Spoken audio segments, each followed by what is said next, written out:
Hai, assalamualaikum warahmatullahi wabarakatuh. Jumpa lagi dengan saya Andi Gunawan dalam video inspirasi Andi Gunawan. Teman-teman, apa kabar? Semoga Anda semua dalam keadaan sehat, bahagia, sukses, berkah berlimpah. Amin. Uh, Teman-teman, di video kali ini saya akan sedikit sharing tentang keberuntungan. Ya, seringkali kita dengar di masyarakat umum menganggap bahwa yang namanya beruntung itu adalah sesuatu yang dihasilkan dari proses kebetulan, ya.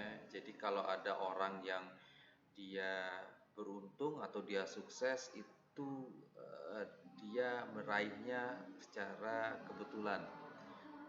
Misalnya orang dapat lotre, orang dapat bonus, orang dapat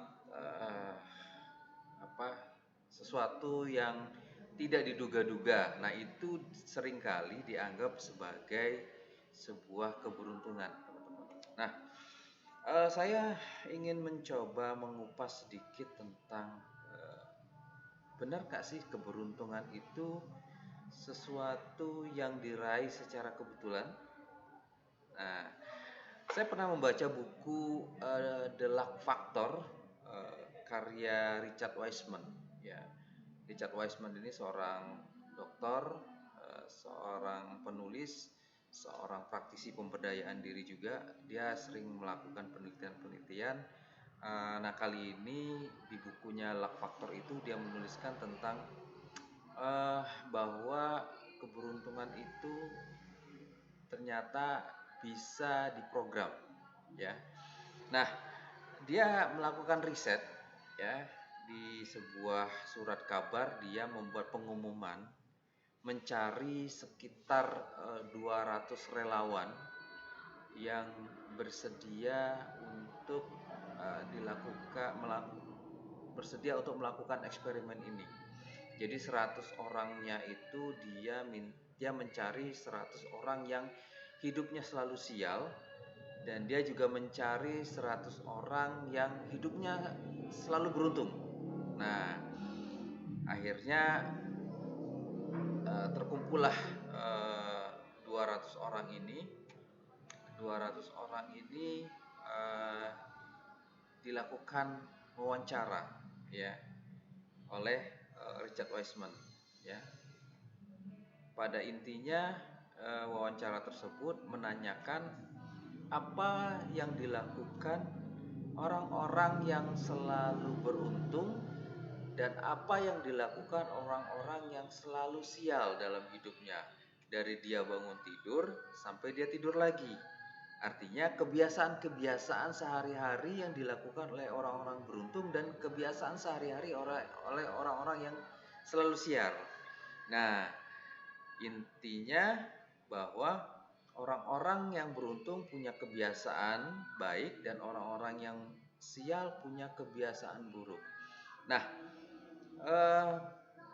Richard Wiseman melakukan eksperimen dengan menukar, ya. Jadi menukar orang-orang yang selalu beruntung tadi diminta selama 3 bulan, ya. Ini cukup panjang eksperimennya. Selama 3 bulan dia melakukan kebiasaan orang-orang yang selalu sial, ya. Dari dia bangun tidur sampai dia tidur lagi. Jadi intinya orang-orang yang sial itu kebiasaannya apa saja dari dia bangun tidur sampai dia tidur lagi. Aktivitasnya, cara berbicaranya, cara berinteraksinya, kebiasaan-kebiasaan yang dia lakukan sehari-hari itu dilakukan, ya, oleh orang-orang yang beruntung tadi. Nah, begitu juga sebaliknya. Orang-orang yang selalu sial diminta untuk dipaksa untuk melakukan kebiasaan-kebiasaan orang-orang yang beruntung tadi, ya, dari dia bangun tidur sampai dia tidur lagi selama sekitar 2 bulan atau 3 bulan kalau nggak salah. Nah, Ternyata hasilnya setelah selesai eksperimen ini, orang-orang yang tadinya biasa beruntung, ya, kok dia sering menemukan kesialan-kesialan setelah eksperimen ini selesai, ya. Jadi selama 2 bulan setelah eksperimen selesai, eh, jadi habit, jadi kebiasaan. Jadi orang-orang yang beruntung tadi, karena selama 2 bulan melakukan kebiasaan orang-orang sial, akhirnya dia keterusan, dan ternyata orang-orang yang beruntung tadi mayoritas mereka sering menemukan kesialan-kesialan. Begitu juga orang-orang yang sial tadi, karena dia selalu melakukan aktivitas-aktivitas, kebiasaan-kebiasaan orang-orang beruntung, dan ternyata orang-orang yang selalu sial tadi berubah hidupnya menjadi sering mendapatkan keberuntungan-keberuntungan, ya. Nah, dari hasil eksperimen ini, Richard Wiseman akhirnya menyimpulkan bahwa ternyata keberuntungan dan kesialan itu bukan semacam karma, bukan warisan, bukan kutukan, bukan sesuatu yang kebetulan, tapi ternyata keberuntungan dan kesialan itu adalah sebuah pola atau program yang kita instalkan ke dalam pikiran bawah sadar kita, dan itu kita lakukan repetition terus menerus, ya, hingga menjadi habits atau kebiasaan, ya. Dan dari kebiasaan-kebiasaan yang kita lakukan tadilah, itulah yang mendatangkan keberuntungan atau kesialan. Jadi intinya, kalau kita sering melakukan kebiasaan-kebiasaan baik, maka kita akan mendapatkan keberuntungan, dan ketika kita melakukan kebiasaan-kebiasaan buruk, maka kita akan bertemu dengan kesialan. Nah, di video kali ini saya nggak akan membahas yang sial-sial, ya. Saya akan mencoba membahas keberuntungan-keberuntungan itu ternyata ada prinsip, ya, prinsip orang-orang yang senantiasa beruntung. Nah, secara umum ternyata orang-orang yang beruntung tadi memiliki 3 prinsip, teman-teman semuanya, ya. Prinsip yang pertama, orang-orang yang beruntung itu adalah dia senantiasa membangun jaringan, ya, atau silaturahim, ya, membangun pertemanan, ya, membangun koneksi, membangun relasi. Jadi orang-orang yang beruntung itu adalah orang-orang yang senang dengan pertemanan, dengan jaringan, dengan komunitas, tentu hal-hal komunitas-komunitas yang positif, ya. Senang membangun relationship, senang membangun hubungan, tidak hanya sebatas dia mencari keuntungan di situ, tapi bagaimana dia membangun hubungan jangka panjang, ya. Tentunya saling menguntungkan, saling membawa kebaikan. Nah, ini ciri atau prinsip orang-orang yang beruntung. Jadi dia senantiasa membangun jaringan pertemanan, jaringan persahabatan, dengan cara apa? Dengan cara bersilaturahim, ya, dengan cara bekerja sama, berkolaborasi, dengan cara dia membangun koneksi. Ya, karena apa? Karena dengan silaturahim, dengan membangun jaringan, dengan membangun koneksi, maka disitulah akan banyak dia temuin keberuntungan-keberuntungan melalui jaringan yang dia bangun, melalui pertemanan yang dia bangun, melalui koneksi yang dia bangun tadi. Itu yang pertama, prinsip yang pertama. Orang yang beruntung dia senantiasa membangun jaringan dengan cara bersilaturahim, ya. Yang kedua, orang-orang yang beruntung tadi dia orangnya rileks menjalani kehidupan. Jadi enggak gerasa gerusu, enggak kaku, ya. Meskipun dia dihadapkan pada situasi sulit, dia tetap rileks. Rileks ini artinya dia tetap tenang, teman-teman semuanya. Jadi dia tenang menghadapi situasi apapun, dia tetap, karena dengan ketenangan itu dia bisa berpikir jernih.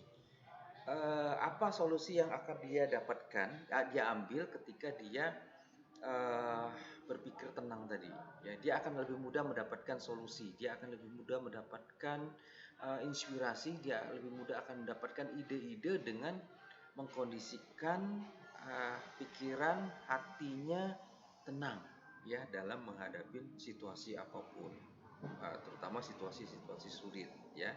Karena orang-orang yang dengan ketenangan inilah dia bisa berpikir jernih, dan dia bisa menata hati dia untuk bisa mengambil sikap terbaik, ya, atas situasi yang sedang dia hadapi.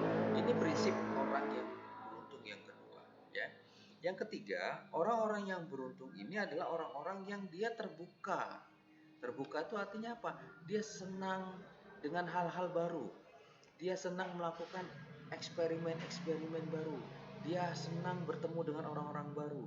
Dia senang berhadapan pada pengalaman-pengalaman baru. Ya, kenapa? Karena dengan hal-hal yang tadi akan memperkaya wawasan dan pengetahuan dia, juga akan memperkaya skill dia. Dan dengan kaya wawasan dan skill dia inilah maka banyak keberuntungan-keberuntungan yang akan dia dapatkan, teman-teman semua. Ya, bertemu dengan orang yang tepat, berada pada situasi yang tepat. Ya, nah ini ciri orang-orang yang beruntung, teman-teman semuanya. Nah, contoh saya ambil salah satu contoh. Di era tahun 80-an itu ada salah satu pemain bola dari klub Juventus, ya. Saya juga salah satu fansnya. Klub Juventus namanya tadi, bernama Filippo Inzaghi. Dia posisi sebagai seorang striker. Nah, uh, Filippo Inzaghi ini dia mendapatkan julukan sebagai striker pemalas dalam tanda kutip, ya. Nah, maksudnya apa? Dia ini pemain yang jarang sekali mengejar bola ke sana kemari, ya. Bahkan dalam setiap pertandingan tidak terlihat dia itu capek gitu loh, dia itu letih, ya. Tapi Filippo Inzaghi ini adalah pemain dengan produktivitas yang tinggi dalam mencetak gol, ya. Nah, di satu sisi dia dikenal sebagai pemain yang malas berlari, malas mengejar bola. Di satu sisi dia ini pemain yang produktif mencetak gol. Bahkan pernah meraih top skor dalam sebuah musim liga. Nah, suatu ketika Filippo Inzaghi ini ditanya oleh wartawan, apa yang Anda lakukan, ya?